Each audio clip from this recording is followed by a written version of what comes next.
Hello YouTube, Envoy of Eve here, and today I've got my third Forge Tips video for you. Now I've actually smushed 3 different Forge Tips into one video, and the reason for that is to simply save time and effort. I've got a lot more tips to cover, and it's just taking way too long to do all these, so I decided to kind of condense some of these down a little bit. First off, I'm going to cover the key ideas. Now, the key ideas, or the essence of your map, is what makes the map your creation. Perhaps you want to create a long-range map with plenty of melee weapons, or maybe a close-range maps with 2 snipers. Maybe you saw an interesting spot in Forge, and you want to incorporate that natural geography into your map. These are what I mean by key ideas. For the example, we're going to start building pretty soon, and I had a pretty long list of key ideas. I wanted my map to have inverse symmetry, plenty of mid to long range combat. I wanted to have a good balance of power weapons and some differences in elevation to allow for slight height advantages. Skilled players can get those really tiny height advantages, like you might see on Asylum, the blue ramp over there. And that allows for some better strafing. I also wanted the bases, one on each end of the map, and then I wanted the center of the map. I wanted all that to be the same height, so the height variance is going to come in between. Now, if you take all of these into mind and you think through all the maps that you've played on, what's the first one that should come to your mind? Asylum Sanctuary. It's been a favorite of Halo fans since Halo 2, and it's kind of like an MLG mainstay. It's like the most popular MLG map. The reason for this is that it has the perfect setup of key ideas, in my opinion. The power weapons match the map very well on both of them, honestly. I'd have to say, even the shotgun works pretty well on Asylum. But the power weapons match the map pretty well. The center of the map is the control point, mainly because the bases in the center are the same height, and in cases like that, the more territory you cover, the more control you have over the map.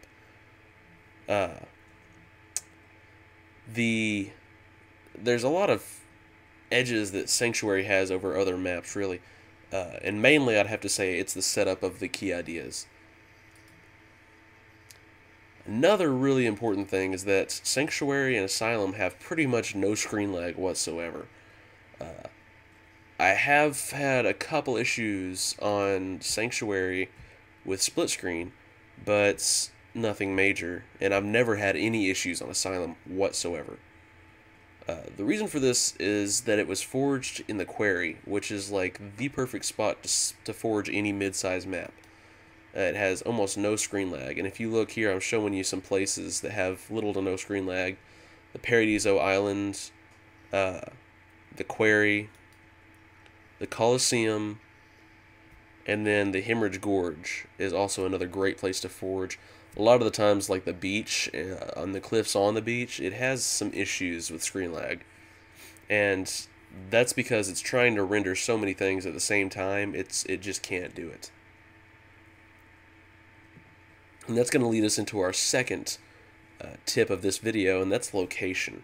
So whenever you're choosing a location for your map, there's a lot of questions you need to ask yourself. Some have an awesome natural geometry, as you see here. You can see this cave, or this cave. You can forge around these pretty well. Some locations are known for their screen lag, and others might not have any screen lag. For a good example of that is the Quarry and the Lagoon. The Lagoon has some screen lag issues, major screen lag issues every now and then. And if you compare the two, really gameplay in the Quarry is a lot better. You also want to check out areas like this. You can see how this is a nice expansive land. It's got plenty of natural cover. It's got plenty of natural slopes and slides that really would save you a lot of effort if you were building a map on them. But it does create some problems.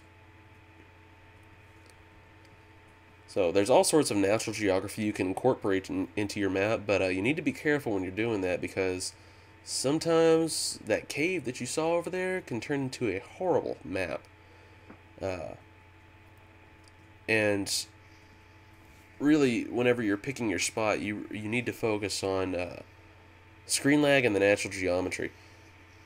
Some problems with the natural parts of Forge World, they don't really make very good perfectly symmetric maps, and I'm going to talk about that here in a minute. Now, there's some spots in Forge World that are excellent to forge in, though. If you look at the canyon, it has 2 caves, a couple cliffs, a beach, a large tunnel, and all sorts of stuff. And areas like that are pretty awesome to get creative in because there's just so many different places you can just go crazy with Forge. So think about that.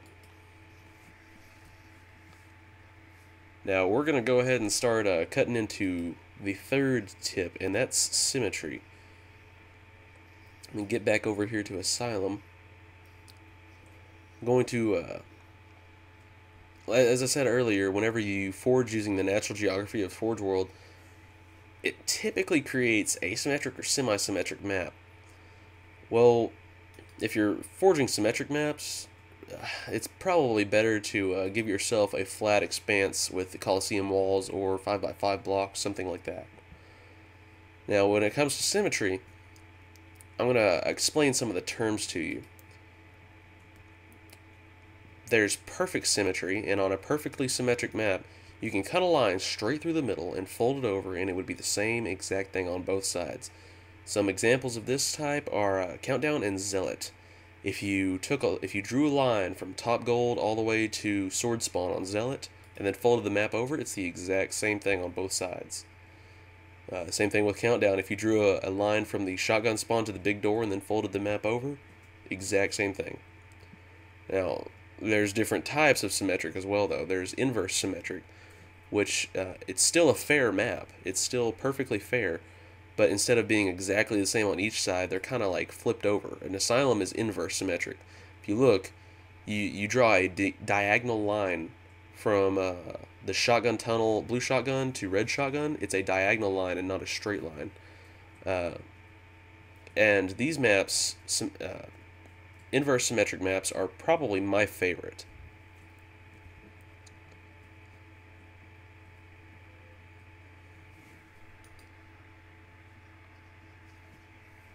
Now, asymmetric maps are maps that have no symmetry pretty much whatsoever, and they tend to be pretty popular in matchmaking, honestly.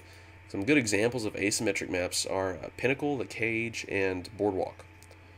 Now, if you look at them all, there's almost no semblance of symmetry whatsoever. Boardwalk has something kind of like symmetry, but it's still very asymmetric. And asymmetric maps are typically the best for free-for-alls, because team gameplay is naturally going to be unfair if you have a map that is not the same on both sides. If you take a look at the Cage, before Uncaged was released, Blue Team actually had a very nice positioning advantage. However, Red Team had an incredible weapon advantage. Red Team had it made on the Cage. And the reason for that is they go down, they grab shotgun, they grab sniper, and with sniper, all they have to do is head up the man cannon, whip out that shotgun, kill any resistance that's right at that man cannon, and then, looky there, they have top control with the sniper and shotgun. And that just wasn't good, especially because there was a health pack up there. It was just not right. And on asymmetric maps, you actually want to avoid stuff like that. It's just not good. Now, semi-symmetric is kind of a compromise between asymmetric and symmetric maps. Typically, they should lean towards symmetric, but a lot of semi-symmetric maps I see in Halo are actually leaning more towards the asymmetric side. But semi-symmetric, for the most part, the map's the same on both sides, but it's got slight differences. If you look at maps like Hemorrhage, it's pretty much the same on both sides, but they have differences. And it's heavily asymmetric whenever it comes to picking between the two. It really leans toward the asymmetric side, as do most of the maps in Halo, but Paradiso is also semi-symmetric, and it too leans toward asymmetric. But semi-symmetric maps, there's not a whole lot of them that I can think of. I really can't think of any in Halo. But I've said it once, I'm going to say it again. If you're going for a symmetric map, you're going to want to forge uh, using your own floor, because the natural geography of Forge World is not symmetric at all, and it never will be. Even Asylum has problems. Red base is semi-favored, mainly because of this rock that I'm actually facing right here, shooting at a respawn point. People would get up on that rock and they would have that major height advantage, and they can see most of the map with a sniper. I believe it's been patched now, but uh, it's just stuff like that. Whenever it comes to Forge World geography, it creates a lot of issues when trying to have a perfect balance. That's why if you play on Asylum, you notice that there's all this green and natural stuff, and then you go turn around and go to MLG Sanctuary, and it's all forged with Coliseum walls. So that's pretty much it for this forge lesson. We're starting the floor of our map in the next one, along with some other stuff. As I said, I'm going to condense some of these lessons down a little bit. But make sure you stay tuned. Make sure you subscribe, give me a thumbs up, leave me a comment, and tell me how I did. We'll be starting our map the next lesson, so be sure to stay tuned for that. I should have that out pretty soon. This is Envoy Vive signing out. I'll see you Starside.